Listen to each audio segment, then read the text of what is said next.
Hello and welcome back to another episode of the It's Not Orange podcast. This evening we'll be looking back at the 2-2 draw away at Huddersfield as it looked like the Seasiders would take all 3 points. It was snatched away in the last few minutes. We'll also be looking ahead to the Plymouth game this weekend with a guest, John from the Argyle podcast, which I'm looking forward to. It's quite an interesting game ahead, Martin, but how are you feeling after the weekend? I suppose a little bit half full, half empty with the glass metaphor. I think just good that we could go and compete at a top team like that away from home and get ourselves in that position. And I think had we have had some more legs on the bench that were more suited to what we needed, I think we probably would have held on. But I'm not totally dispirited by it because a while ago we may well have got battered in that game. So it's not all bad. Yeah, I think as the game went on, and we which we'll come on to in a second, we gave up possession in the manner we did, I suppose. And like you said, the legs potentially ran out. I struggled to be angry after full time, more so reflective on the first hour, which was, as you say, positive because they were in good nick, weren't they? I think four in a row at home, Yeah, something like that. Obviously pushing for the playoffs under Manning. So all in all, it was a respectable draw, but probably a frustrating one for the fans and the team to take, but more to build on, I suppose. But we'll start this evening with a interesting, obviously, update that we kind of didn't expect today. But after both us and the squad talked about communication with the club, I'm not saying it's because of us, of course, but lo and behold, we've had a couple of updates today, and you've been listening to the hour-long interview with Downs and Winter.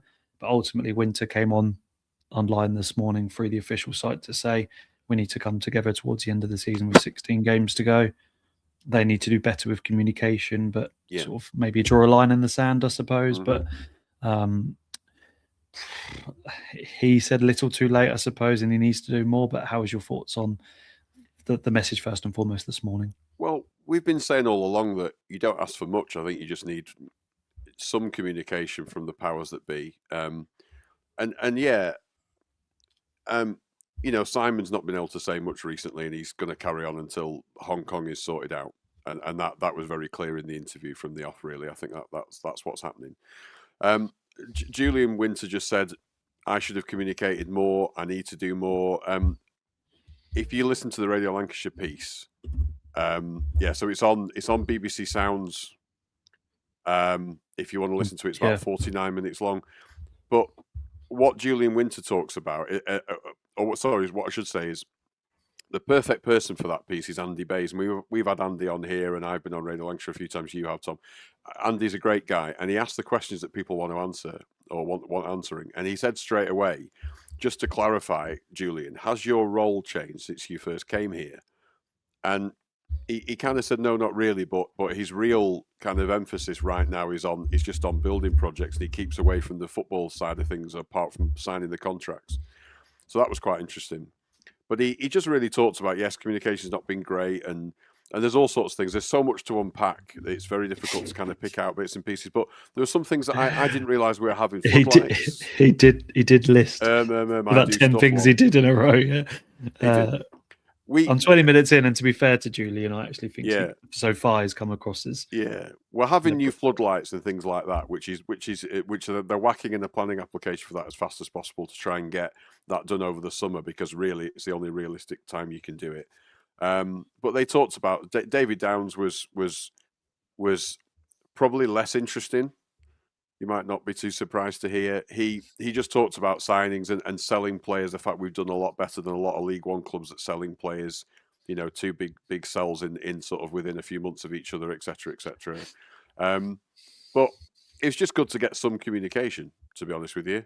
They are going to, as I say, they're going to try and do a bit more. And it goes back to what Nick Horn had said to us at the forum that I went to before Christmas, that they were trying to, I think, encourage or sort of have that ethos of communicating better with the fans, because they realise that they've dropped off that side of things a little bit. So it's all good. It's all good. It's never too late to communicate, I don't think, unless you're in certain situations. I think it's to say goodbye. Unless it's to say goodbye. One thing I will say is that he was asked very specifically if he came to the club to help sell it.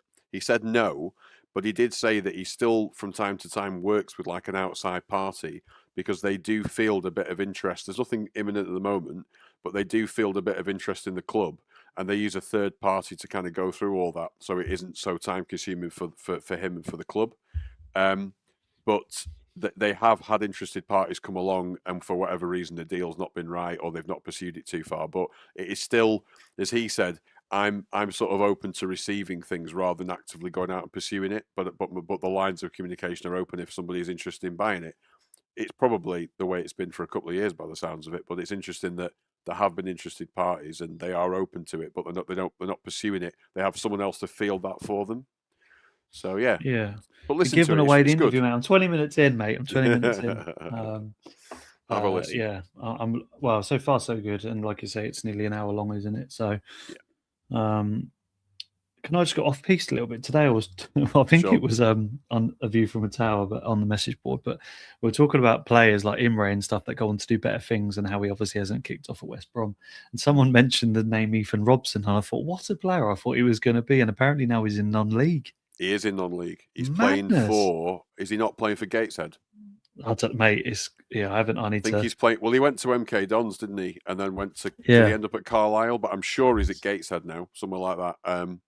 Yeah, technically looks a really good player, but I'm really sorry that's off piste, by the way. No. It came to my head while I was talking about selling players and selling players and good players that have come through at the club and that played for us. And during COVID and stuff, he looked a proper baller. But anyway, onto the game, Martin, on Saturday, and I look forward to listening to it. I'm sure we'll delve deeper into the next couple of pods as well. But we'll start first and foremost. We'll do this in a different way this week. We'll talk about the lineup first and foremost, which to maybe your surprise, my surprise that all three started, but Peacock Farrell in goal, Casey Ihekwe and Husband making up the back three with Walters and Hamilton. Obviously, Walters' debut, Clarkson, Brown, and Anderson in the middle. We'll come on to shape in a second, but those obviously Clarkson and Anderson making their debut. Brown retained his place, and Fletcher and maybe surprisingly Obafemi starts the game. Maybe Ennis is a little far off, who knows? But kind of surprised Obafemi started. Kind of surprised that all three debutants went straight in, judging by the fact that Walters hasn't played much games. We haven't got players in that position. Totally understand all of that. But first and foremost, your thoughts on the lineup, and obviously anyone listening, give us your thoughts on what you thought of the 11 versus Huddersfield. I was very excited to see all three of them start. I think it just goes to show really how much of our midfield, or how badly our midfield needed surgery, that the two central midfielders he signed just go straight in. And as we'll go on to speak about, they made a massive difference in so many. South Shields, there we go. Ethan Robson's at South Shields, even further down than I thought. Conference North. I think we needed all three because, like I said, we talked about potentially playing with a four, but until deadline day or just before, we didn't have a right back, did we? So I'm not at all surprised that all three played. And they made a big difference. So Ennis worries me a little bit not starting, because most of our players have come back, and maybe that's been the problem. They started and got injured again. I don't know, but he seems to have a bit of an issue, Ennis, with a little bit of extra timber. We spoke about this, didn't we, about I don't know. Sorry, with Taylor and stuff, but obviously it wasn't another muscle injury or anything like that. It was just another knock. So these players are coming back fitter, and there's been obviously a few, like a Ihekwe. Obviously, we've got to manage his time, but he can manage 90 minutes on the whole after coming back from such a massive injury. And you are right, after Ennis looked so sharp latter part of last season, etc. It's with his injury and putting on a bit of weight, he doesn't look as fit. And maybe, I don't know, maybe it's a signal from Everett, or maybe he's just generally not ready. I don't know. No, I'm not too sure, but I know somebody watched him a little bit at Blackburn, and there seemed to be a bit of an issue with him, that he does struggle to maybe keep the weight off a little bit. I don't know, metabolism or I think whatever. he's big, is he? But at the same time, it's just one of those a little bit. But I mean, Obafemi just looks like he has all the ingredients to be a really good player, but he's just a bit he's just unpredictable, isn't he? You're not quite sure what he's going to do. He's one of those, like a shaken bottle of Coke in terms of the energy he's got, but you don't know what direction it's ever going to go in. Absolutely, that's what a good metaphor that is. Thank you. But overall, yeah. I think, look, we're still light in some areas, aren't we? So, but I think those three needed to start, and they did, and they all contributed in a big way. Yeah, I completely agree. My first subject, though, isn't about the debutants, and it's kind of a further apology that I'd like to bring forth to the table because the first sort of after the first 5 minutes of Blackpool doing pretty well, obviously we had the fairly high pressure of Dion Charles hitting the post, passes Mm. across the box, etc. But I thought one player that dealt with a lot of the pressure on that side was Hubby. Some really important blocks from when balls are coming across goal, getting tight to his man on the wing, which I appreciate is just his job. But I felt much more reassured even when dangerous balls are coming into the box. Here, Heckway lost his man a couple of times, and obviously they should have scored at the back post when they slid in just before we scored. But I'd say since Hubby's coming back, and obviously I don't want to bring up the PV game because even they talked about it in the interview, and I think next season if we start badly, they'll bring up that Port Vale game They're going again. to bring some T-shirts out in the club shop. Jesus, in 10 years' time, the anniversary of Port Vale. I'm just trying to forget it. I don't know about everybody else, but Yeah, well, so something about Port Vale on the way and forgetting it, right? But absolutely. no, I think Winston's Hubby's coming back, and I appreciate 4 games is after performing so well with Horsfall, etc. is a long time, but credit where credit's due. Like he's obviously not getting any younger. He's been at the club a while now. He's had some turbulent times under different managers, but Mhm. I really enjoy him being in the team at the moment. And I'm proud to say he's probably leading as an example as a captain when previously he absolutely hasn't. Cheltenham away as an example, and a few others like that. So Yeah. um, credit where credit's due of Hub, and he played some really important long balls in the game, which we'll come on to in a second. Mm. And he hit 4 successful long balls out of 14. But what's happening with Everett's form of passing, especially with him, that is finding the wingers, wing backs, or he's finding a striker and is hitting the ball directly to their feet. They're not just aimless. And I'm starting to enjoy the way he's playing as well because he did it also at Wigan. He played the ball Yes, across he to did. He did. Imre. Honeyman, no, Honeyman wasn't when he touched it Mm. across and passed it. But he's definitely getting a purpose, and Everett's using his experience with Holloway, I think, to break up the play and switch play. But just a word on Hubby and the way you think he's played so far. Well, we all were very impressed with the way he got back in the team at Christmas, and it coincided with some clean sheets, didn't it? We kept 3 in a. Did we keep 4 in a row? I think we did, didn't we? 3 in a row, I think. Rotherham, Wigan, Doncaster. Yeah, sure. Okay. Yeah. But he did look very assured, and he looked a bit fitter, and he looked like he really belonged in that system. And also, the thing with Hubby though is that he does have a personality that I think we keep saying that this squad has lacked. Well, our subsequent Blackpool squads, successive Blackpool squads, have lacked. He's been there as a constant, but there's not enough people like him who have got that sort of bit of S-housery about them or experience nous, whatever you want to call it. And when he's on form, I have no problems with him being in the team. Yeah, he's had a few poor games, but who doesn't? But as a solid performer over 7 years at this club, and it's 7 years now, 2019 he signed. If he's fit and he's playing well, I've absolutely no issue with him being in the team, and he does lead by example. And I think you're right. I think on Saturday he was probably the pick of the back three, certainly, where maybe Heckway does. Heckway seems to struggle a little bit early on in games, and then if anything, if he does have a decent game, he gets better as the game goes on. Whereas Husband was right from the start, was at it, and I don't know whether that is an attitude thing or I don't know what it is. But if he's playing every week, I'm comfortable with him in the team. Yeah, no, I completely agree. Yeah, just credit where credit's due. Then in that case, like I said, I think I kind of want him starting to balance out the defence first and foremost. And as long as Horsfall comes back, which we'll come on to in a bit, Yep. with injuries returning, though they were striking up like you say, it coincided with clean sheets and it coincided with us looking a lot better, not only in the counter attack, but certainly giving the midfield a bit of structure as well. Yeah, absolutely. He does offer balance, and I just think you need calmness, and Husband had occasionally has lost his head, hasn't he? Just a few, Really? the infamous. I mean, that Southend one is like that's just an amazing challenge. Top 3 memories of my lifetime. Absolutely brilliant. But yeah, as I say, we've had a few centre backs that he's outlasted a lot of centre backs at this club, hasn't he? Or a lot of defenders where other people have come and gone on decent contracts. He's been a mainstay. I mean, I didn't like him when he played for Fleetwood. It's probably because you don't really want him against you, do you? He's the sort of player you want on your team, really. And we just don't have enough of him. But Yeah, I am a bit of a James Husband fan when he's playing well, if that makes sense. That sounds an obvious thing to say. I like anyone when they're playing well, but No, yeah, I he get you. he definitely suits that back three better than. I mean, I don't necessarily like him at left back in a back four all the time because he is capable of getting seriously skinned at No, I times. think But when he's protected, he looks yeah, naturally because of his if he's pace a lot protected, more yeah, solid. yeah, As at wing back when he's booting those balls down the wing for Hamilton to try and get, even though he almost hit the corner flag with them.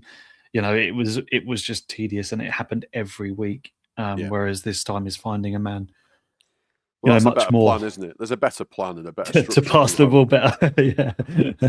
No, I'm kidding. First, and again, everyone get involved in the comments. First player I want to talk about, debutant wise, is the man that joined on a permanent, that we're very excited about, of course, which is Leighton Clarkson. I won't go into my opinion on him, but he obviously made a positive impact. And what did you think he brought to the table in this game? Craft, I think, wanting the ball, being comfortable on the ball, knowing that you've just got this. You have this feeling with him that he's just got the confidence to just go and create something in a game maybe that not many people around him are going to create something. In this level, we keep. I mean, you mentioned it in the chat. We were talking before about who's crap in this league, and I think the Kurt's general opinion is everyone's crap in this league. But and you said like Cardiff having a couple of special players. I think he could be our special player. I think in this league, you need to be like Stockport. I mean, they're just they're a bit like Wrexham, as we all know. They just know how to win. But They do. when you've got two or three worldy players that should be in the Championship Mm. mixed with good League One players, I think you've got enough to be in the top four of this league comfortably. But when we've got so many passengers that we've been floating around this team for a few years, you get stagnant, you get regression, which is what we've had. And I think you're right with Clarkson. I think if you with someone like Clarkson, if you're not particularly physical and you're not going to get necessarily stuck in too much, like if it's not like your game, you've then got to back it up with some creativity and with some assists and with some guile, haven't you? And some confidence. To bravery on the ball is what we're looking for, and it being brave on the ball, which is something we're not good enough at. It's what Everett wants. He wants us to be more brave on the ball, and that sometimes getting the ball in the centre of the park and driving through and trying to find somebody is bravery, because a lot of players look for the sideways option all the time. He doesn't look like he's that kind of guy. He's obviously got a decent shot on him. He can take a really good free kick and a corner and a set piece, which is something we've been lacking as well. So I think we've done extremely well to get him. I think he could play at a higher level he could play at a higher level now. I think a lower end Championship team could have bought him and had a decent player. So we've done well to get him, and we just need to make sure that he's complemented well by an athlete, which I'm sure we'll come on to, because on Saturday he definitely was, wasn't he? He had an athlete alongside him, and it was great. Yeah, sure. Just a word from Tony. Clarkson looks very good and will make chances and take chances. Yeah, so he created the most chances in the match on Saturday, which is unbelievable for his debut. And that alludes to what Kurt said. Clarkson looked to make forward positive pass constantly. Brown, Evans, and Morgan all guilty of going backwards or finding an easy pass, I suppose. Tony said not scared to have a crack from distance too, which we've seen with his goals. Mike said he looks class, looks to make it happen all the time. Yeah, great spot to pick up Fletcher's run for the second goal, absolutely. Bison's bringing the joy. Sorry for not getting carried away, but he's just one game. He looked like he had ability, but I'll judge him over repaired games before getting carried away. I think someone said this, or never take a person's debut or player's debut for granted. I think you're right to some respects, but a certain Owen Dale lighting up the show against Reading, and we've had it in the past with debuts. So yeah, you're right. They need to show consistency for this side, but I'm confident Everett will bring the most out of them. They do. I do think though that a player comes if. I'm not saying I know Bison's knows his football, but I think talking generally, I think this guy comes with a 12-month warranty, if that makes sense, as a footballer. You're probably not going to need to take him back to the shop or keep the receipt.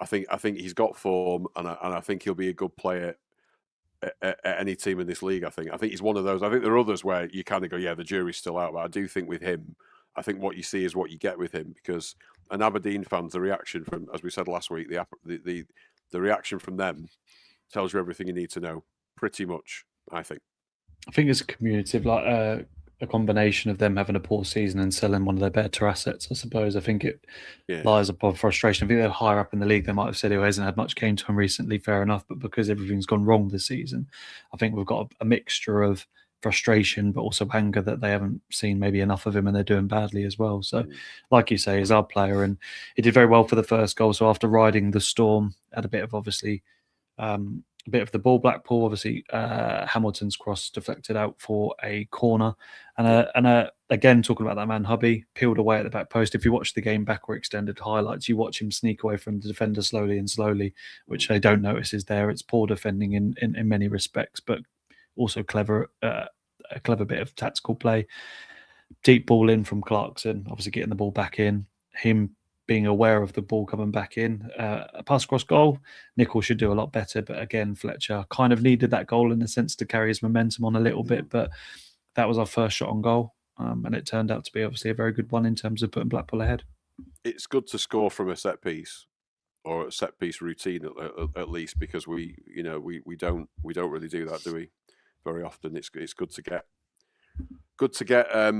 that I was kind of happy goal. at that point. Could have ended the game. We scored a set piece. 100%. Because there's so much emphasis on football this season, especially Arsenal have been making so many goals from set pieces.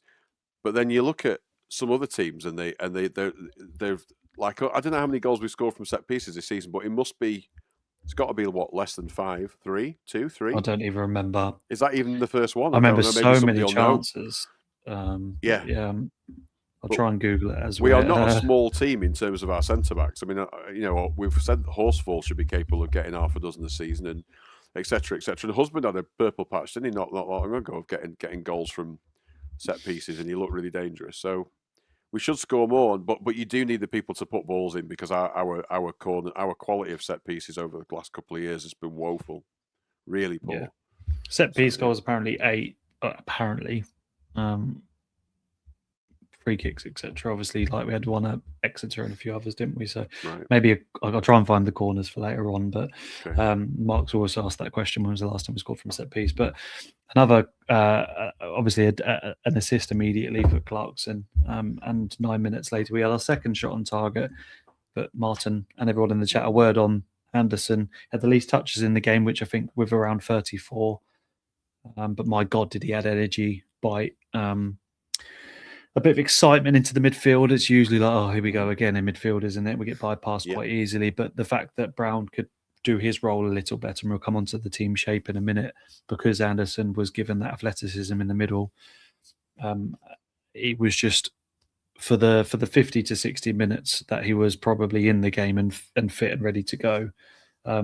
He was a breath of fresh air for me. Yeah, I agree. He's played a fair few games, as we discussed last week, at this level, and clearly knows it. This might even be his level. I don't know. He's struggled a little bit higher, but he's only young, isn't he? But he's a bit of a unit. He's mobile. He's athletic. He can get stuck in. But I think it's that athleticism, because we're so used this season to seeing such a sterile, slow midfield with Brown and with Evans, and Honeyman trying his best to not be like that. But I do think that players like him will benefit Brown. And obviously Clarkson being there as well will make Brown a better player, because the balance is going to be better. And there's a lot to be said for that. And you're right, you've got to take you have to take responsibility for your own performances. But I do think someone like Anderson will if you're less athletic or less leggy, if you know what I mean, then I think he makes you look a little bit better player, because he'll do a bit more of the donkey work, a bit more of the running. And I was very impressed with him, and it's a good finish. It's a really good build-up. I mean, the build-up starts with the goalkeeper, doesn't it, as well, for that goal? Yeah, it starts I think Hubby plays a nice 14 pass. passes. Yeah, dinks it out to, you got Clarkson, he plays a delicious ball. And I think shout out to Tangerine TV on X as well, because I watched the game back and watched the movement. He done a little bit of a visual breakdown as well. But if you watch Fletcher pull his man away, but also said if you watch Anderson, he's running in sort of towards our half centre circle, and he pulls 3 or 4 defenders away before making that late run into the box. So first and foremost, fantastic ball to Clarkson. Clarkson plays a delicious ball over to Fletcher, makes a really nice off the run ball. Obviously, Anderson and Walters get involved, but also a nice little pass from Obafemi into Walters, who makes a lovely run on the right hand side. Plays a fantastic cross in, and it's a lovely header, isn't it? And Nichols is nowhere to be seen in terms of even trying to attempt to dive for the ball. And if you're talking team goals, it's probably my favourite this year. I know Carlisle had a couple of nice goals in it, but in terms of being in the league against good opposition, that's probably my favourite goal this season, because it involved, like you say, a lot of passes, 6 or 7 players, and all of a sudden it's 2-0, and we probably, for that state of 10 minutes, deserved it. But at the same time, we very rarely have made our pressure pay off in that respect. I think it's the sort of goal that Everett would look back afterwards and say, yeah, that's what I want. That's what I'm trying to do. We've scored a couple of goals like that, haven't we? But that was probably the best of them. Just involves movement, just better movement, and players wanting players the ball being ripped apart. Like Huddersfield didn't know what hit him at that point, and that's just a sign of what we can do with, as Kurt said earlier, positive passes. It makes everybody move and guess, doesn't it? Yeah, you can only score that goal with how can I put this? The right players on the pitch, and we haven't had it. I don't think. I don't think we've been able to. We've not been able to execute what he's wanted us to do through personnel a lot of the time. Now, there's not really an excuse for not being able to do it, and there was an example of you get players fit, you get players that you want in the right positions. The movement's good. You've had a few days on the training ground with them. Hey presto, you get your result, or you get your desired effect. Yeah, for sure. 2-0 it was, and we just talked about that man who set up the goal in Walters, Roy Walters. For me, probably I said Kurt said Anderson was his favourite of the three in terms of the impact he had on the game. I think that's who he was alluding to. But Walters, for me, the surprise package, and I was surprised with how athletic he was, the energy he brought, and just how, I don't say how amazing he was, as Bison said, you don't take any debut for granted, but no. He really surprised me in terms of his ability, considering he hasn't played that much football, again, against good opposition. And if he carries on in the same manner on Saturday, then we've got one hell of a player on our hands in terms of the positive impact he's bringing on the pitch. Well, he's the opposite to Clarkson, isn't he? He's come with really, really, really bad feedback, and people, Luton fans, apart from the fact that they didn't really have anybody else to play at right back, but given that, if they'd have had 2 or 3 right backs, it would have absolutely, God, get rid. This guy's useless. He's not done it. He's had some terrible reviews, but he may well be one of those players that comes here, does really well, and just proves a lot of people wrong. Because if he has 7, 8, 9, 10 good games for Blackpool towards the end of the season, more hopefully, what does it say about the environment he's been in then, where he hasn't done it at Luton? What's gone on there? But all you can say is he started really well, didn't he? And if you can keep that level up and maybe up it a bit, you have got a really good player. And then there's a question to be asked whether he's got a future at Luton, because if he hasn't and he carries on playing like that, then he can come here instead, can't he? So, and he's come from a great academy, but it doesn't always translate to League One football, does it? But yeah, super debut for a lad that has only been there a couple of days and in a position that is a hard set of pair of boots to fill after Imre's gone, because he's not Danny Imre, never will be. But he didn't do a bad job of filling in though, did he? So. Fair play to the lad. He just wants to come and play football. He's a young lad and he's not played enough football. He just wants to play. So hopefully we can offer him a platform to do that. Skurt said Walters had great debut and showed there was life after Imre. This season, midfield has lacked energy when Honeyman has been missing. Yeah, obviously Anderson adds a lot of that. He's got pedigree grounding at Arsenal. Yeah, absolutely. Fingers crossed he can stay grounded and build up his career at Blackpool, because clearly see as technical ability. Yeah, I just like the energy, and we're going to talk about the shape as well very quickly, Martin, because I want to show you the screen here. So what I notice about Everett's shape against Huddersfield, and it's a pretty weird shape. It's the average positions for those listening on the audio podcast. So what you notice on either wing back is Walters and CJ's shape is absolutely of a wing back variety, rather than sort of one person being much more forward, which we've seen in the previous. Brown and Icky is an interesting one. So you see number 20, number 6 almost holding hands in terms of Brown protecting the defence a little bit, which I thought, when you see Anderson's position, obviously with Brown and Icky, then Casey and Hubby either side of those two in the middle there, which is exactly where you want to see those two, and the positioning is pretty tremendous. Clarkson is more than free roaming 7 in the bottom left of your screen. And then Fletcher and Obafemi being quite tight, but also having Anderson and Clarkson either side of them. If you talk about Anderson's energy, I know he's pretty much everywhere and don't have running statistics. But to have them there, you can see Clarkson's clearly free roaming and try to make things happen in the final third. But it's quite a nice shape to away from home, fairly brave, and for the first 60 minutes, it reaped its rewards. It did, and it's interesting, like you say, when you see it like that, how close players are to each other to try and sort of form partnerships and things like that. And certainly, Fletcher and who's 20? Who's 21 again? Obafemi. Sorry, Obafemi. Yeah, Obafemi and Fletcher there, yeah. Being really well supported by Anderson and by Clarkson. But it's really interesting. And Brown, I mean, I've been saying this all season, really, is that centre-backs have just got to try and give it to a midfielder and get it up the pitch rather than them stepping out and trying to do stupid stuff that they're not capable of doing. So I guess that's reflected in that, the fact that Brown's so close to them and helping out. But that is quite revealing. That it's something you can't really kind of fathom that when you're watching it on TV or watching it live. But that's really interesting. Yeah, yeah. And you see Huddersfield. I wonder how that would compare with a few weeks ago when we weren't able to do that. Probably significantly different. Yeah, Bison said there was clearly a gaping hole in the middle of it. Yeah, I get that. And a lot of the time in the first half, that wasn't showing because obviously this is an average position, not the whole of the match, consistently, of course. But it was interesting to see how braver we were on, in the counter attack or on the counter attack. Yeah. But when there was positivity, Martin, there was obviously a decent second half. Obafemi trying an audacious shot from like 90 yards. I thought it was a very poor effort considering he had Fletcher either side of him and could have ran on to try and shoot. I thought that was disappointing. But Fletcher's volley nearly made it 3-0. Half decent save from Nicol was his first one of the afternoon, really. But after that, really, if we're going to just summarise the overall of the second half, we gave up a little bit of possession. And if we quickly talk about their goal, obviously the ball comes out. Do you think, one, Fletcher's fouled, and two, do you think the goal should have been stopped? I suppose there was a bit of a melee in the box with a player going down. I forgot who it was, maybe Casey. Falls to the floor, the ball comes back out. I think Fletcher's nicked from behind personally. If you watch it from behind, there's a video that Huddersfield posted. He definitely misses the ball and gets his knee.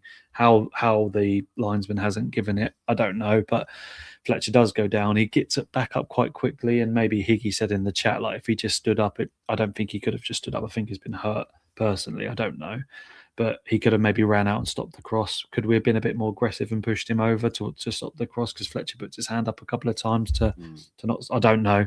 I don't know how you feel about the first goal, but for me, it's a poor goal. Not only one because we didn't stop the cross, but two, maybe Peacock Farrell could have done a little bit better, and Harness probably shouldn't get that sort of header on the ball at that point. I think it's a foul. I thought it was a foul at the time. I've watched it back 5 or 6 times. I still think it's a foul. Then I suppose the bit afterwards, we could be stronger, without a shadow of a doubt. We could be stronger, but it's been our Achilles heel all season is balls from wide positions into the box and people not picking up runners. And I think the problem, and Brett Ormerod said this on Radio Lanks, but I think sometimes the problem is that we kind of stick a leg out or kind of half do something where we absolutely need to be more positive and get in front of our man and just get rid of the bloody thing. I do think we're a little bit ponderous and a little not just ponderous, but a little bit weak in terms of not dominating and not owning it and saying, right, that ball's mine. We can do it, but there are too many times where that goal, despite... I think that's where Horsfall is missed, because... I agree. I think Casey throws himself about, but Hubby doesn't actually aggressively throw himself in the air because he hasn't got the stature to in some respects. Icky kind of does sometimes, but I also think he's quite weak. I think Horsfall doesn't care what he does he? That goal kind of sums up our season. I do think we've had no luck with refs. I think it's a bad foul. But then the next phase, we're so weak and maybe we're feeling a bit sorry for ourselves. We agree that it's not a foul. Before you know, it's in the back of the net. And you've just got to expect that referees at this level are absolutely dog shit. Just accept it every week and you'll be less stressed about it because they are shocking. I do genuinely believe that if that's on the centre circle, and he obviously puts his boot towards his knee, and he doesn't touch the ball, and the linesman can see. Oh that. yeah. It's a foul. I agree. It's just frustrating, I suppose, that goal kind of set the tone for the next 15 or so minutes. Once their tails are up, then you're in trouble, aren't you? Because this was the same on. Was it Boxing Day a few years ago when we were 1-0 up, or 2? Yep. Was it 1-0? They got the equaliser and got the second, didn't they? Yep. After Yates's great goal after the 3rd minute. But anyway, I'm going off piste. I think they didn't really test the goal too often in terms of, they did get the ball inside the box. But talked about the second goal, then the equaliser, 88th minute, Aisha's header made it 2-2, and we maybe thought we are going to go on to lose the game. But a lot of people blaming Peacock Farrell. I think the overlap for their player was pretty decent. I thought the cross into the box was actually horrible. It's a really nasty cross to deal with, and I don't think Peacock Farrell can sprint and punch that ball in the half second it comes across the pitch. Now, if you disagree in the chat, please let me know. But I don't think Peacock Farrell really. I don't know if he's to blame or not. Hamilton doesn't jump. It's a pretty solid header from 6 yards out, and if anyone else puts that ball into the box on our side, Honeyman, Brown, Walters, whoever, if that ball comes into the box and Fletcher heads that in, I wouldn't say the opposition keeper should have come out and got that. I don't know if he should be more commanding. I don't know if I'm wrong, but I'm not been Peacock Farrell's biggest fan. I just think it was a build up of their pressure, a decent cross and a good header of the ball. But I don't know if you disagree, Martin. Feel free to tell me if you do. We're very hypercritical of our own team, and I'm sure it's the same. With John on his podcast must be doing the same thing we do. We all super analyze our team now. I think Peacock Farrell gets analysed and scrutinised like no other goalkeeper I can remember in Blackpool's history for a long time, because he has made some mistakes early on, and everyone's just kind of analysed. And don't get me wrong, he's made a fair few mistakes. He's also saved us a few times, but it's the very fact we're debating whether he's at fault or not. That's what worries me, because I don't know if that was Grimshaw letting that goal in, and he had a pretty solid season. I don't know whether we'd be looking at it as much. And Bison's is right. I think the problem is we have so many crosses coming into our box that you may well make the odd error with the goalkeeper, because we don't stop it. We don't stop it. And the other thing I'd say as well about being 2-0 up, I just think sometimes if Blackpool are at home and they're 2-0 down at half time, I've not given up on the game. And I always just think to myself, you score one fairly early and then it sets up a sort of like a 20-minute finish or whatever, 20-minute grandstand finish. Lincoln was the same, and Lincoln are a great side, right? Yeah, completely right. I don't panic at 3-0, as Everett said, the game is gone unless you've had unless you're Leicester. Yeah, unless you're Leicester, the game's gone, isn't it, at 3-0? But yeah, I think we do overanalyze Peacock Farrell a lot, because we know he is susceptible. He's made a few errors, but Bison's is, as I say, spot on. Too many crosses into the box. You're going to concede anyway, aren't you, if you keep doing it? Yeah, and there was warning signs in the first half where they missed it at the back post and stuff. Yeah. If you watch that goal in quick time, and I know it's reactionary, isn't it, as you've said, yeah, but that ball comes in such a pace that you've got a split second to make a decision. If you do not come probably a second or half a second before that cross comes in, and assume the ball's coming towards the back post, at this point, it's not his fault. And Mike's just kind of said the same thing. I don't think Farrell would have got the ball at all.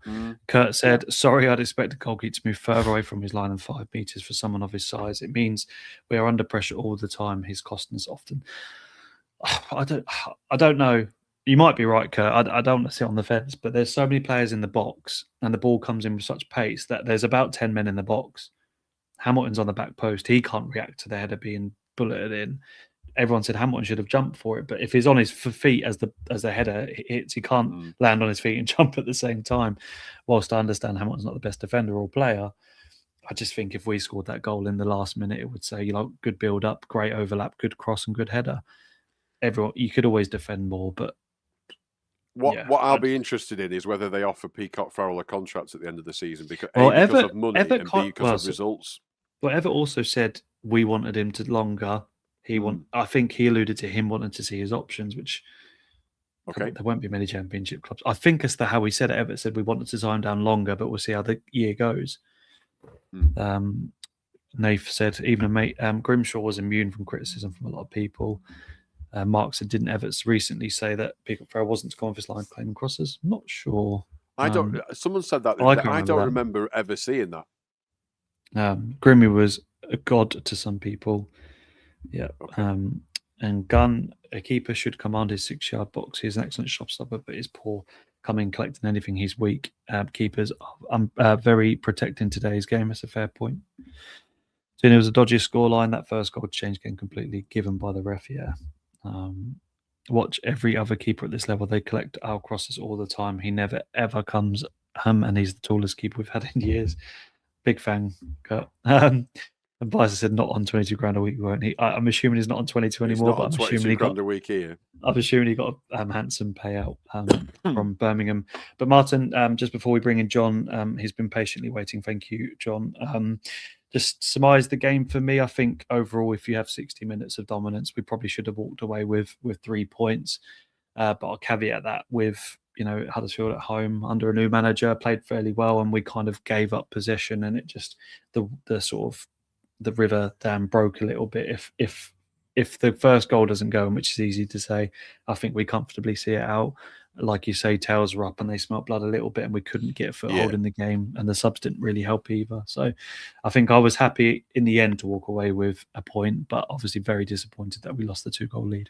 Yeah, I agree. I think that you need to just concentrate on the first 6. You can't ignore the fact that we've conceded 2 poor goals ultimately. But I think I look at, you always try and take the positives, and it's awful, isn't it? When we conceded the second goal, all I'm doing there is just praying that we don't concede, because a 2-0 lead to a 3-2 defeat is utter meltdown time, isn't it? Rather than just a little bit, everyone being a bit annoyed. But I just think that the legs and the energy were all started the game. And then when you're bringing on the likes of Finnegan and people, and I'm not, by the way, I'm not saying Finnegan hasn't got legs, but 3 Blackpool managers decided it already. He hasn't for 4 weeks. He hasn't for 4 weeks, no, as everybody else doesn't. I do think that 3 Blackpool managers have decided that he's not up to the job, though. So I just think which is weird, because Everett wanted. I know the injury situation, but he hasn't actually tried him at all. Really, he didn't play against Ipswich. He does see him in training every week, though, and I just think that he's got him back to have a look at him to see what the situation was. But he'll be gone in the summer, I think, and he just needs to go and play, doesn't he? So but speaking wider, I just don't think we had our best players on the pitch pretty much, in terms of midfield, certainly, and then we just lost our way a little bit. We didn't concede too many chances, but we just started conceding territory. Yeah, and that's always dangerous, isn't it? Because although in the game when we played them, when we were down to 10 men, we conceded a shed load of territory, and they hardly bothered us. They just put balls in the box, and it was a little bit like that. They were better. I think, like I said, if the first goal doesn't go in, we comfortably see that out. Yeah, I agree. Yeah, totally right. But soft underbelly. It's a point. But we move on to Saturday, and a very, very important game. And as we bring in our guest, John, first and foremost, thank you for waiting so patiently. Okay. Second of all, how are you, mate? It's been since August since we spoke, of course, in the 1-0 victory for you at home in a game that we thought both teams could probably lose. Yeah, no, absolutely. Yeah, all good. And I think if you're looking for someone to scratch your itch of criticising Dan Grimshaw, just speak to really any Plymouth fan in the pub before the game on Saturday, and you might not hear the same reverential tones that come from Blackpool fans. I think it's fair to say. Yeah, got a good assist during the week for Norwich, but didn't really work out for you either in that respect. But I don't know, Martin, how you felt, but we thought his career would go on to quite big things, and he was an incredible keeper for a year or so at Blackpool, but probably wasn't what you were expecting either. I think with him, clearly a very talented shot stopper, and also with his feet. I think the sort of middle gulf in between those things of basic command of area, kind of, imposing size. We found him to be a bit lacking, and being our first choice goalkeeper in the first half of last season, when we were managed by Wayne Rooney, the worst defensive team you've ever seen, just completely easy to rip open. Yeah, he was very exposed. And to be fair, I think his stats actually probably weren't all that bad with us. He did pull off some good saves, but it might be more a case of someone who's remembered for being a part of a team that most people would rather forget. And in the second half of the season, when we switched to a manager who favoured, the keeper kicking it long from the back and was a bit more kind of industrial in his style of play than Rooney was aspiring to be, it just wasn't quite a good systemic fit. I think it's fair to say. I do know someone that knows Grimmy. I used to work with somebody who's very close to his family, and he did say that when Rooney picked up the phone and said, "Do you want to come to play for Plymouth?" he was extremely excited about it. You can't resist the pull of Rooney type vibe. This is an interesting one, because I think Rooney's reputation among the kind of football fan community when we hired, by the time that we hired him after that disastrous Birmingham spell, he's a total joke. You want a complete clown. This is a terrible appointment, and that turned out to be correct. And like one of the sort of shreds of hope that those of us skeptical of him were clinging to at the time was that actually his reputation within the game, even as someone whose results had not been good at what he'd managed, was quite good. Players seem to respect him. I think there's just a real cachet in being Wayne Rooney, right? He was just an unbelievable player. I think even Grimshaw, given how much of his game is, kind of trying to pick out passes and use his feet, probably would have thought that Rooney could improve him, even though he wasn't, a goalkeeper. Also, isn't it true that Rooney was an excellent goalkeeper, apparently? Like there used to be pictures of him in training at Man United and with England. He'd be like on the gloves. And I don't know if he ever played in goal in a game, but my understanding is like he would have been one of those outfield players who would be more likely to be, tapped on the shoulder if there was a red card. My understanding is he was quite good. Obviously, I'm sure Grimshaw didn't have any goalkeeping to learn from him as such, but yeah, I think. And apparently he was good with the players. We had just had a manager who was very disciplinarian when Rooney came in. I think Rooney was seen as someone who was a bit more kind of pally. So yeah, no, it's sort of an interesting case study in how individuals can be viewed completely differently by fans and people within the game. Although I would say that the fans definitely looking from the outside were correct in hindsight. Sure. I think the way he was as a player, you just describe him as the monk of meme machine. You just see him running towards the goal as in goal. But yeah, we'll move on to more important things, Martin. Yeah, I mean, like a lot of teams in this league, you started the season, with a new gaffer and a youngish manager who'd had a little bit of dipped his toe in the water at Watford, but has come to you. And I think it's fair to say it didn't start very well. And an awful lot of Plymouth fans, although I have to say, I say this with a pinch of salt, a lot of Plymouth fans on social media were sort of like, get the corner flag tweet ready and all the rest of it. However, it's picked up. So I just wondered what your impressions of Cleverley have been in this sort of first 6-7 months in the job and how's it going currently? Yeah, it's an interesting one. So I think the bulk of us, certainly the people I do my podcast with and talk to, were quite happy when we appointed him. Obviously he was a young coach. There's an element of risk with that. But he had done okay at Watford. I think people understand that job is pretty much a poison chalice. He had a very good start there. They tailed off, but they still finished mid-table. I think there were, some of the kind of lower league pundit class were tipping them to go down, and they were nowhere near it really. So and obviously he got sacked because it's Watford. So we were thinking actually this is kind of a coup. There were rumours that he was being considered or shortlisted for quite big championship jobs actually in some cases. So we felt like it was quite a coup to get him down. Seemed like a good kind of match between temperament and club. He's a very grounded individual, very calm, seemingly wants to improve himself as a coach, and is not the sort of character who's going to jump off at first interest from elsewhere, which has been a problem with a couple of our recent managers who've had success. So we were quite excited about it, and then had a terrible start, lost our first 4 games in the league. Actually beating you guys was our first points of the season.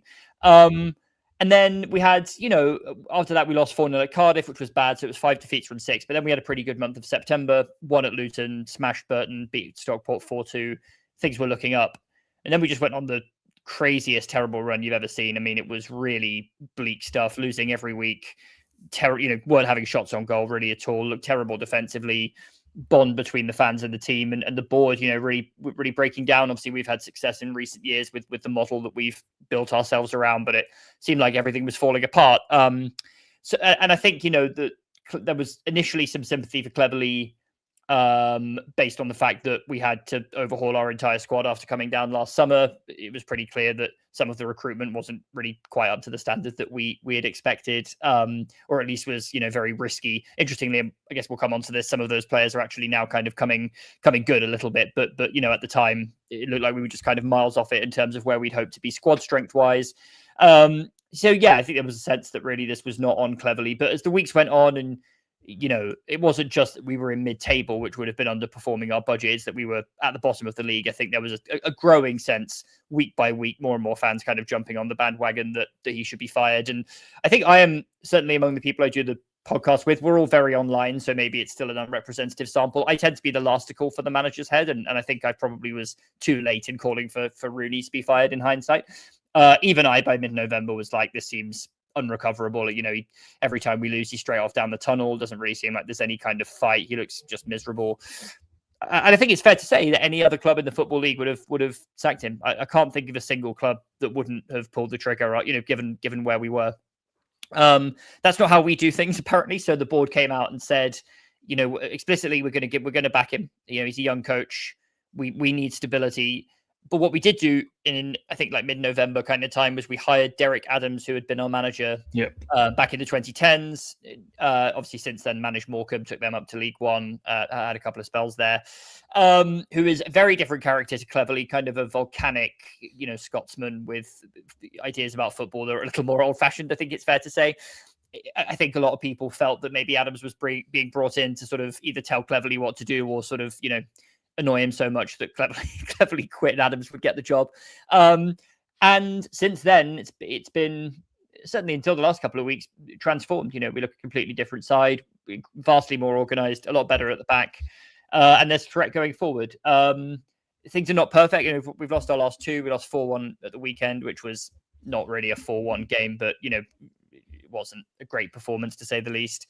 I think there are still some doubts about Cleverley's ability to change games, while they're going on. His in-game changes. I mean, like the last 3 games which we haven't won we've started all of those games very well, gone 1-0 up in all of them, and then the opposition manager has made a tactical tweak or substitutions that have changed things for them. Again, I think we'll come on to this. Cleverley has had injuries to contend with that have really decimated the spine of our team, so it's not entirely his fault. But, dating back to the beginning of the season, I think he's still learning things. But, I think those of us who called for him to go, I mean, certainly I don't regret saying it at the time, because I think it was beyond the point where other clubs would have done it and everyone would have said that's reasonable. I think at the time it was the logical conclusion to draw that it looked like it wasn't turning around. But you have to say, fair play that since then he clearly has learned. Obviously, the role that Adams has played in that is a little bit hard to pinpoint, but one way or another, we've changed our shape. We look way better set up tactically. We look well coached, and I wouldn't say it's guaranteed to work out or everyone's in love with the bloke now. We're still ultimately miles off where we'd hoped to be this season, coming down from the Championship. We hope we'd have a go at going back up, and that just hasn't transpired. I think when the story of this season is written, it will be one of failure, almost certainly, in terms of league position. And obviously we could very easily still go down. I mean, we're only 5 or 6 points off it, and it's a crazily, as you guys know, crazily congested down there. So yeah, no sort of complacency, but yeah, things are certainly in a better place than they were last time we met, and then in a couple of months after that as well. Your articulate answer about Tom Cleverley has really answered my question about how your season's gone so far. So I won't ask that, but previous to the last 2, obviously you last lost on Boxing Day with, I think, 4 out of 5 wins. After that loss on Boxing Day, building up to these 2 games. So as you say, Adams coming in, I was going to ask, obviously, in my opinion, offers a lot of stability. I think he's a great man in football, and I think he's good for any sort of young coach or even fairly experienced coach, because he's one of that himself. So I think fair play to it. Moving on from how your season's gone so far, then like I said, it's a big game on Saturday. If we win, we go a couple of points away from you, and say drags you a little bit back in and pulls us away a little bit.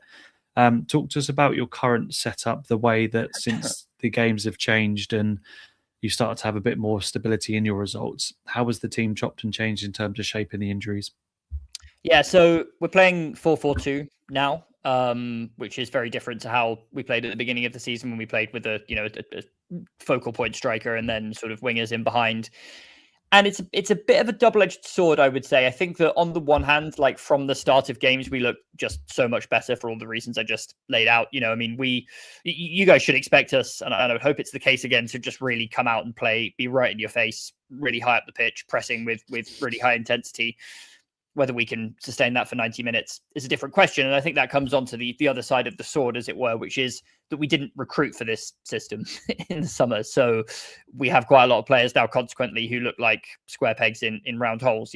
Xavier Amici was our kind of, I wouldn't say he was our flagship signing in the summer, but he was someone who came in from like the German second tier. I think he'd been at Arsenal as a kid. There was real excitement about him. He's sort of a similar player to Morgan Whittaker, who obviously had great success with us before going on to Middlesbrough, a sort of jinky winger who likes to cut in and have a shot. In a 4-4-2, he just doesn't it's just not the right system for him. We've seen him come on up front. We've seen him come on sort of down the wing, being a 4-4-2, where he's much more kind of pinned out to the side and not as able to come in. And it just doesn't work. It doesn't mean that he's a bad player. He's not really right for this system. So on the one hand, we've adapted to something that's way more solid, and it makes us competitive in games when earlier in the season we simply weren't a lot of the time. But there's a question mark for me about whether we have the depth to sustain that type of approach deep into the second half of games. At the same time, we've had bad luck with injuries in the last few weeks. We beat Luton a couple of weeks ago at home park, and that felt like really the high watermark of our season. I can't remember exactly how many points we were off the playoffs at the end of that game, but it was in the region of 6. I think we were right on. I think it was 5 or 6 because I even said, "Jesus Christ, look what's happening to Plymouth." Yeah, cleverly got his kind of moment in front of the Devonport end where all the home fans sit punching the air, which was a sort of an uncharacteristic display of emotion from him. And since then we haven't won, but I think that's really because in that game, we lost our goalkeeper, who's an international, Northern Ireland international, Conor Hazard, and had to replace him with, truly a terrible backup keeper. This is who played against you earlier in the season and kept clean sheet against us. He's really poor. And actually, I said our game against Lincoln at the weekend when we lost 4-1 wasn't a 4-1 game, and partially that's because he just gifted them 2 of the goals. And I don't know if you've seen the third one, but it's just a corner that goes in over his hand. It's dreadful stuff. So that was a big blow. Joe Rawls as well, who we signed on a free when we were kind of right down in the doldrums, obviously former Cardiff midfielder, just improved us so much, kind of keeping us ticking over in midfield, getting us on the front foot. His passing range is outstanding. He's now out for the season, had to have surgery after picking up a knock in the Lincoln game. And Laurent Talai, who obviously is one of the top scorers in the league, brilliant player, got a dead leg and hasn't been seen since. So that is really the spine of the team that was just kind of taken out in one game. And then we had to approach 3 games, in quick succession against a Mansfield side who are, at the time were on, I think, the best run of form in the league or close to it. And then Stockport and Lincoln, who obviously are 2 of the clear best 4 sides in the league. So that was a shame because, they were tough games, and I think we went into them with one hard time behind our back. And at the same time, Huddersfield got a new manager bounce and kind of pulled away in that last playoff place, which has made that, I think, very hard for us to track down now. So we're probably now looking over our shoulders again a bit more than we are, looking up, which is a shame. We sympathise because I think this is the worst injury crisis I've seen Blackpool have in the 35 years I've been watching. So I do get it, and there's an awful lot of injuries about the moment in football. It's awful, but you've got players coming back. You mentioned Tolai. Is he ready for Saturday? And I think I heard mention that there's a few coming back on Saturday. Yeah, it sounds like from what Cleverly, I haven't watched his press conference from today, but the headline out of it was that Talai, Hazard, Brendan Galloway, who is has been great for us at playing at left back, also can play at centre back, but also a very injury prone player over the years. He got a knock, I think, in the Mansfield game, maybe Luton, not sure, one of those 2. Stockport away last weekend or 2 weeks ago, I should say. He is meant to be back as well.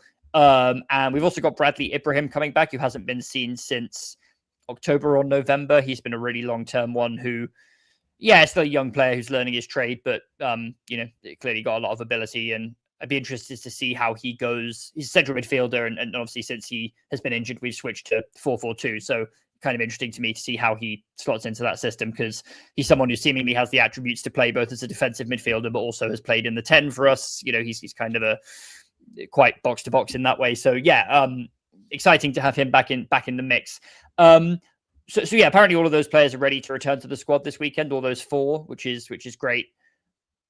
I don't know if we're looking at them coming back as substitutes, them starting the game. One would have to imagine that unless Conor Hazard cannot walk, he will be in goal after recent games. I certainly hope so. Talai, I think if there's any chance of him starting, he will, because Bim Peppel, who was one of the players I mentioned from the summer who looked like a really poor signing. He was actually, I think, Luton's 5th choice striker, and we signed him for a fee, which looked a bit of a strange piece of business, given obviously they came down with us. Looks pretty bad for the most part for a few months, but in recent weeks he has been unbelievable. I mean, it's just an example of what a bit of coaching and confidence could do to a player.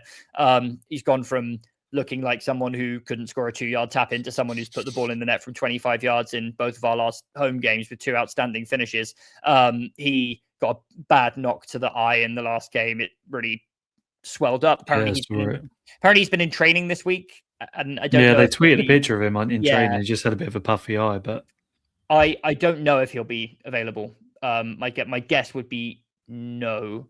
I don't know if concussion protocols ended up involved with that, because I don't know if... Did he come off with concussion? No, I don't think it was a concussion sub. Because he would have to sit out, but if he didn't, then he can play, obviously. I think it might be one of those where they've had to assess it. But he was mentioned as having trained all week, so I don't know what that means exactly. But he's been playing up front with Caleb Watts for the last couple of games, who is really a midfielder who's been pressed into service alongside him. So I think Talai would be very much welcome back if he can. Ibrahim, I would not expect to see start after such a long layoff. Cleverly doesn't seem to like bringing players in cold, as it were, like that. And Galloway, I don't know. I think it really depends. But we have other options in his position. So, I think if there's any fear that he might do himself a mischief by starting, he'll probably play on the bench. So, good news for us to have those players back, but a little bit of uncertainty about the extent to which they'll feature. Yeah, of course. Answer me these 2 questions together, then, if you may. Talk to us about your key players that you do have in recent or have had in recent weeks available. Who are those key players, maybe through the spine of the team, that's been helping you on the whole be much better? And where have your strengths lied, specifically away from home, as someone has already said in the chat that your away form, obviously, in recent week has been superb. Yeah. Take those in reverse order, I guess. The away form has been incredible. I mean, not only just on its own terms. I think before losing at Stockport, which was a very narrow defeat, and I don't think we deserved to lose that game at all, we had won in all competitions, maybe like 6 of 7 or something along those lines. I mean, that is unheard of for us, because this is not just a good record on it for any club. In the Championship, we won 5 away games in 2 years in the league. Even, seasons where we've been, quite good towards the top end of League 1 or 2, our away form has generally been much poorer than our home form. The year that we won League 1 with 101 points, I think we won 19 games at home out of 23, if I remember correctly, and our away record was still good. We got 101 points, at the end of the day, but it wasn't anywhere near as good. And due to kind of a quirk of the games that I attended that year, I think I saw us get less than a point a game away from home, even though we won the league with 101 points across the 6 or 7 or 8 games that I attended, maybe more even. So, it's following our goal on the road has been a labor of love. I think it's fair to say, rather than something you expect to be rewarded for. But this season that really seems to have changed, and we've I don't know how many away wins it is now, but it must be the most we've had for many a year. And I don't really know why it is, because we have actually won away games at different points in the season, playing quite differently. So I don't necessarily think it's purely a kind of tactical or systemic thing. And I would say in the last few weeks, like, the way we've been playing has looked quite similar at home and away. I don't think it necessarily is true to say that we're sitting in games and soaking up pressure and hitting on the break like you might expect a kind of classic smash and grab away win to look like. That's not really how it's gone. So yeah, it's a bit of a curious one. I think there's certainly at times of the season where it was a bit more tense. The pressure at home maybe is told on the players quite a lot, whereas away from home it's felt like we're a bit better backed, at least at the start of games. The fans who travel making a bit more noise than maybe sort of depressed home fans are making. I don't know, but it is a curious one, and hopefully can continue. And then I think so key players wise, I mean, Talai is really the main man for us this season. We had to wait for ages to sign a striker in the summer. Dale Taylor, I think, was a prominent character the last time that I appeared. That was an EastEnders saga that we all enjoyed in the end. Well, Blackpool fans certainly, but so we were in for him, and that obviously didn't happen because he went to you instead. And Talai came in, I think the day before or 2 days before we played you, and I think he made his debut against you, unless I'm mistaken. And I think he missed a sitter in that game. He did, as well, yeah, so, he did. Yeah, I remember. but yeah, he's I mean, just like super clinical player, also just an all-round striker. He is going very, very far in the game. Already I touted with a move away at the end of the season, right? Yeah, oh yeah, he'll be gone in the summer. I have no doubt about that. I think his career trajectory over the last 3 seasons has gone Conference, League 2, League 1, and he has looked close to the best player in all of those leagues, or certainly has been in that conversation. So yeah, he is just the standout player for us on talent, but he has had that injury recently, which might keep him out of the starting lineup or limit his efficacy if he does play. And then Pep up with him again. Question mark over how much we'll see. As I mentioned already, he's been brilliant for us recently.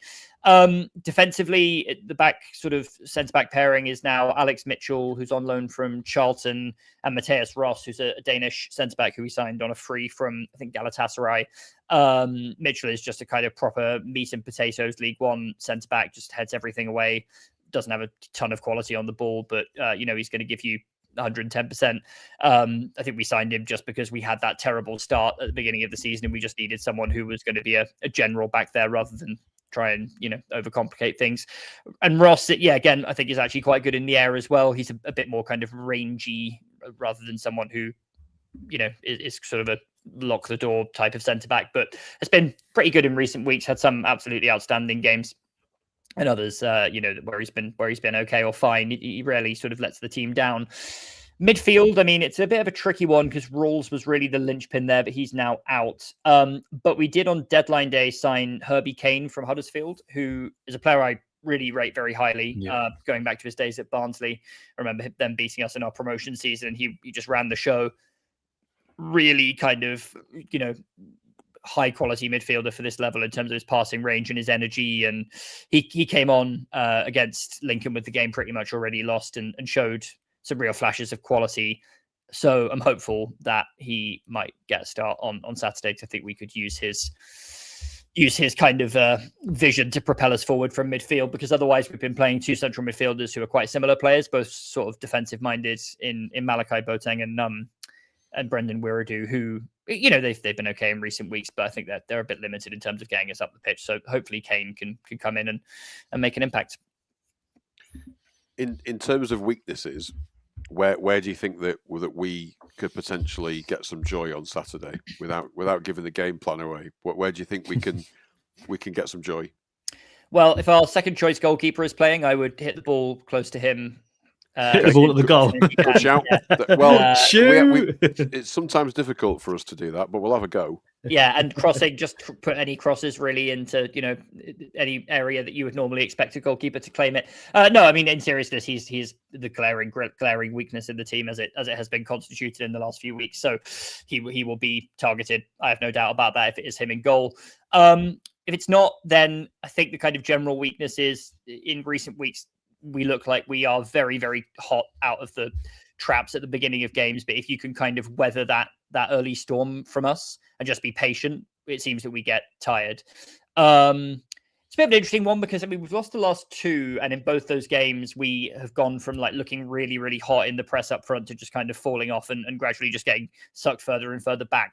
In both of those games at half time, we lost a striker from the front 2. The first at Stockport, it was because Caleb Watts had been booked for diving and was just like definitely going to get himself sent off because he was committing little fouls all over the pitch. So he had to be sacrificed. And obviously last week, as previously mentioned, Peppel got that eye injury at just before halftime. So, I don't want to necessarily say that we're incapable of playing with that intensity for 90 minutes. I think if we had managed to keep those strikers on the pitch longer as a 2 in both games, maybe it would have been different. But if we're unable to maintain that intensity, I think that sort of allows home teams, especially in away games for us, an opportunity to come on strong in the end of games if you can kind of retain some energy for that period.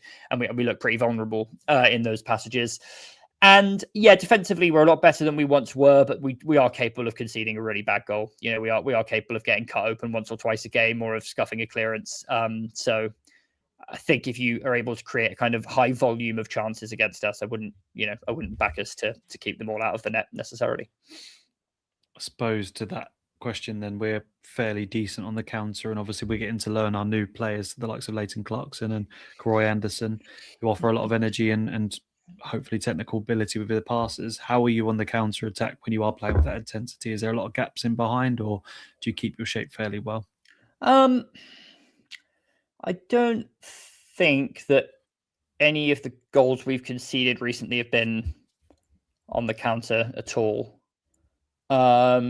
Yeah, I'd say like, you know, in those periods where we're pressing high, it doesn't feel reckless. You know, it's been quite effective. I think, yeah, like I said, the downside of that is really when the intensity drops off and then the kind of whole momentum of the game kind of slowly just shifts in the other side's favor. I don't think it's quite a situation where we are just kind of recklessly pouring men forward and there's like loads and loads of space in behind. When we're pressing like that, it does look like it really works and is sustainable. It's just yeah, it's just the whether it's whether it is sustainable or not is the question, I think.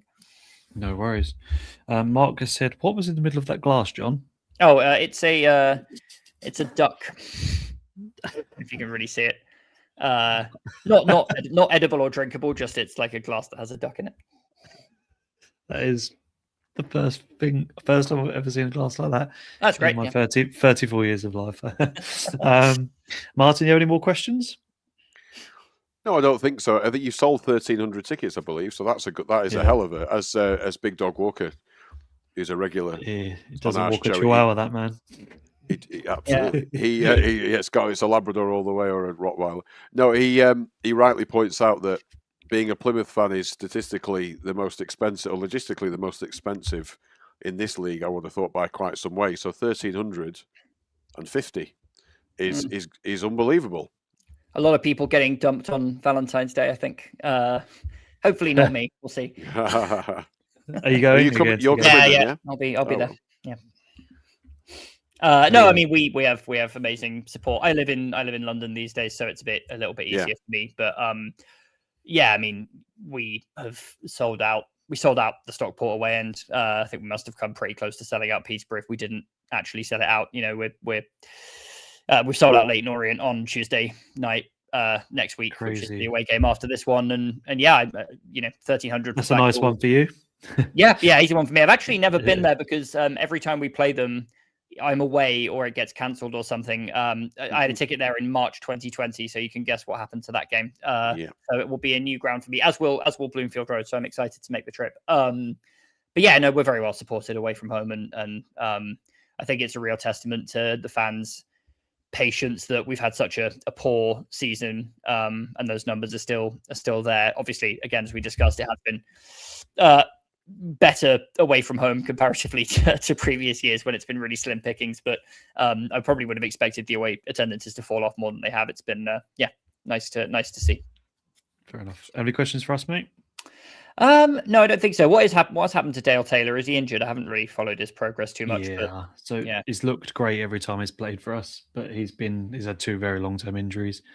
One was what was the first one, Martin? That was against Stockport.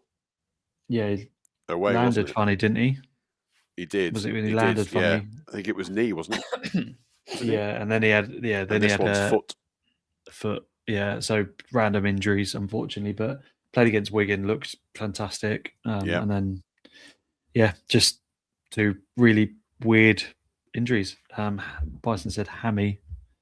Was against Stockport. I think he did. It was. Yes, no, he's right. It was. I was going to say, he did. Absolutely. That's what I said to you previously. You said they're not muscle injuries. I'm sure the first one was. Right. We've had that. The second one. Yeah, we've had literally 19 hamstring injuries this year. So someone did ask the question just before we end the pod, why do you think is the modern players get injured so much? I can't find the comment. That's Big Dog Walker again. I just think they're finally tuned to the point they will snap at any point, especially if you play for Blackpool. When we signed Obafemi, his last 5 injuries all said hamstring.